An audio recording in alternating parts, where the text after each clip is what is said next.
Aprender inglés es una aventura a través de historias. Hoy, exploraremos el increíble viaje de Cristóbal Colón. Acompáñanos mientras descubrimos su vida, sus viajes y el impacto que tuvo en el mundo. No olvides darle me gusta, suscribirte y activar la campanita para estar al tanto de nuestras últimas historias. Empecemos esta aventura histórica juntos. Christopher Columbus was born in Genoa, Italy, in 1451. From a young age, he showed a great interest in the sea and navigation. His father, a wool merchant, hoped that Christopher would follow in his footsteps, but young Columbus had different dreams. Fascinated by tales of voyages and discoveries, he decided his destiny lay on the ocean. Columbus worked as a sailor on various trading expeditions in the Mediterranean. These experiences provided him with extensive knowledge of navigation and maps. At that time, the prevailing idea was that the Earth was flat, but some cartographers and explorers began to suspect that it was round. Columbus was intrigued by these new theories and became determined to find a way to test them. He spent years studying maps and listening to the accounts of other sailors. His conviction grew that there was a shorter route to Asia by sailing west across the Atlantic Ocean. Despite his enthusiasm, convincing others of his plan proved to be a significant challenge. The concept of a westward route to Asia was met with skepticism and outright dismissal by many experts and potential patrons. Undeterred, Columbus traveled extensively across Europe seeking support for his expedition. He faced numerous rejections and setbacks, but his determination never wavered. During these years of struggle, Columbus also developed his ideas further, meticulously planning the logistics of his proposed voyage and gathering a small group of loyal supporters who believed in his vision. He shared tales of wondrous lands filled with unimaginable riches, capturing the imaginations of those who listened. Columbus was convinced that he could reach Asia by sailing westward from Europe. Instead of following the traditional route around Africa, Columbus believed that a western route would be faster and more direct. However, he needed funding for his expedition, so he began seeking sponsors. This was no easy task, as he needed not only financial backing but also the political and logistical support to undertake such an ambitious journey. Columbus presented his plan to several European courts, including Portugal and England, but was rejected. The Portuguese, experienced in maritime exploration, were particularly skeptical and focused on their own route around Africa. Columbus' persistence finally paid off when he presented his plan to the Catholic monarchs of Spain, Queen Isabella and King Ferdinand, who saw potential in his bold proposal. They agreed to finance his expedition, seeing the opportunity to expand their empire and increase their wealth. This decision marked a turning point in Columbus' life and the beginning of a new chapter in world history. On August 3, 1492, Columbus set sail from the port of Palos de la Frontera with 3 ships, the Santa Maria, the Pinta, and the Nina. The voyage was challenging, and many of the sailors were frightened and discontented. The fear of the unknown loomed large, and superstitions about sea monsters and falling off the edge of the world were rampant among the crew. Columbus, however, maintained his resolve and continued to reassure his men, using his navigational skills and steadfast belief in his mission to guide them. The journey across the Atlantic was arduous. The sailors faced rough seas, unpredictable weather, and the constant threat of mutiny. Columbus kept 2 sets of logs to deceive the crew about the true distance they had traveled, a tactic that helped to keep morale from deteriorating completely. Every day, Columbus would closely observe the sea, noting any changes in the water's color, the behavior of birds, and floating debris, all of which could be signs of approaching land. On October 12, 1492, after more than 2 months at sea, Columbus and his crew sighted land. They had arrived at an island in the Bahamas, which Columbus named San Salvador. Believing he had reached Asia, Columbus called the indigenous inhabitants Indians. This first encounter was marked by curiosity and cautious interaction, as neither the Europeans nor the natives fully understood the implications of their meeting. Columbus and his men spent the next several weeks exploring the surrounding islands, including Cuba and Hispaniola, present-day Haiti and the Dominican Republic. They marveled at the lush landscapes, the exotic flora and fauna, and the different cultures they encountered. Columbus was convinced that he was on the outskirts of Asia and that greater riches lay just beyond the horizon. He documented his findings meticulously, noting the potential for wealth and conversion of the local populations to Christianity. The journey was filled with moments of wonder and discovery. Columbus often wrote in his journal about the mesmerizing sunsets over the ocean, the strange and beautiful sea creatures that swam alongside their ships, and the mysterious stars that guided them at night. He imagined the legends and myths that the indigenous people must have had about the ocean and the lands beyond it. Columbus explored several Caribbean islands, including Cuba and Hispaniola. Although he did not find the Asian riches he had hoped for, Columbus was impressed by the beauty and generosity of the lands and their people. The indigenous people he encountered were initially welcoming and curious about the newcomers. Columbus and his crew were fascinated by the new foods, customs, and languages they encountered, which were unlike anything they had experienced before. Columbus established the first Spanish settlement in the New World, La Navidad, on the northern coast of Hispaniola.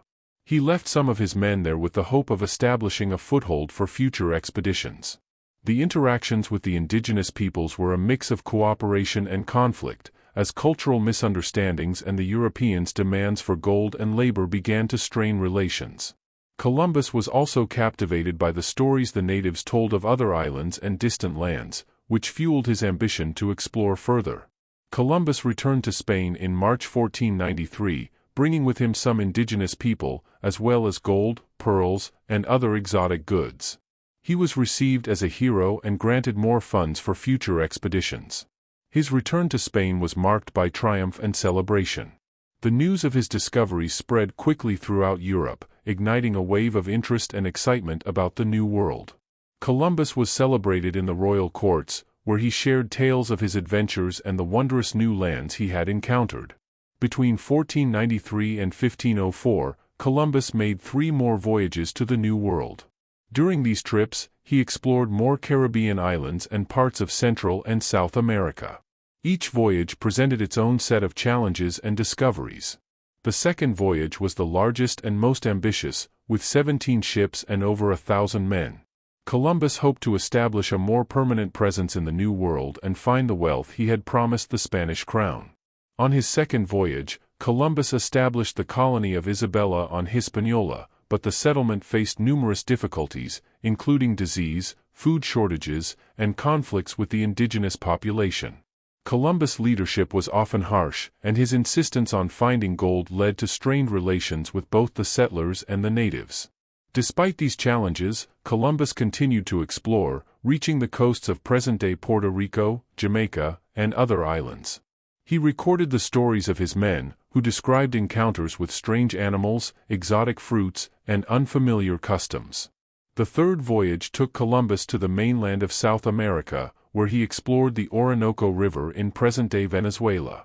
This voyage confirmed to Columbus that he had not reached Asia but had discovered a new world.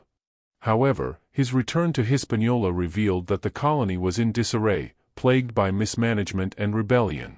Columbus' governance was called into question, and he faced increasing criticism from both the settlers and the Spanish court. He also documented the hardships his men endured, such as extreme weather, treacherous terrain, and the constant search for food and fresh water. Columbus began to lose favor with the Spanish court due to the difficulties and conflicts he faced in the new lands.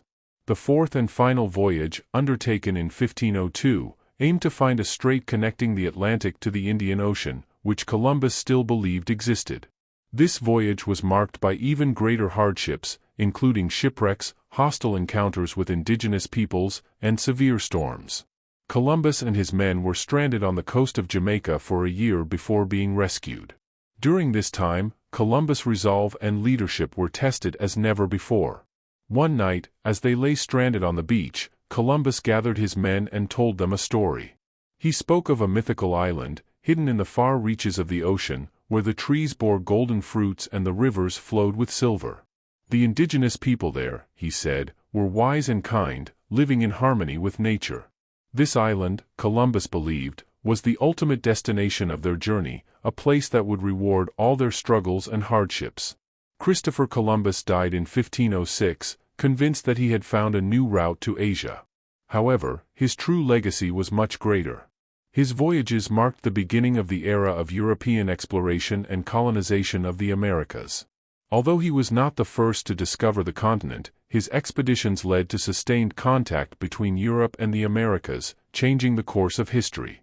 Columbus' voyages opened the door for future explorers and conquistadors who would follow in his wake, leading to the widespread exchange of goods, cultures, and ideas between the Old and New Worlds. Today, the figure of Christopher Columbus is controversial. While some see him as a brave explorer and pioneer, others criticize him for the cruel treatment of indigenous people and the devastating impact of colonization. Despite these controversies, his name remains synonymous with exploration and discovery. The Columbian Exchange, the widespread transfer of plants, animals, culture, human populations, and ideas between the Americas and the Old World, reshaped entire societies and ecosystems, leaving an indelible mark on history. The legacy of Columbus is also a reminder of the complexities of history. His voyages brought about immense change, both positive and negative, and his actions have been scrutinized and debated for centuries. The introduction of European diseases to the Americas had a catastrophic impact on indigenous populations, leading to dramatic declines in their numbers. At the same time, the exchange of crops and animals transformed agriculture and cuisine around the world. To complete the story and reach 20,000 words, let's delve into a detailed narrative of what Columbus might have thought and felt during his voyages. We will describe his days at sea, his interactions with the crew, daily challenges, and moments of hope and despair. Imagine Columbus standing on the deck of the Santa Maria, gazing out over the vast, uncharted ocean, filled with a mixture of excitement and anxiety. He would have been constantly vigilant, scanning the horizon for signs of land, while also managing the fears and expectations of his crew. We will also imagine the stories of the indigenous people who encountered these foreign newcomers for the first time, their impressions, and their responses to these historical events. The initial encounters between Columbus and the indigenous peoples were filled with curiosity and mutual fascination. The natives would have marveled at the Europeans' ships, clothing, and technology, while Columbus and his men would have been equally intrigued by the unfamiliar landscapes and cultures they encountered. These interactions were complex and multifaceted. Some indigenous groups welcomed the Europeans, hoping to establish beneficial trade relationships. Others were more cautious or outright hostile, recognizing the potential threat posed by the newcomers. Columbus' diaries provide glimpses into these early encounters, revealing a mix of admiration, misunderstanding, and conflict. As Columbus' voyages progressed, the nature of these interactions changed. The initial curiosity gave way to tension and violence as the Europeans' demands for gold, labor, and land increased.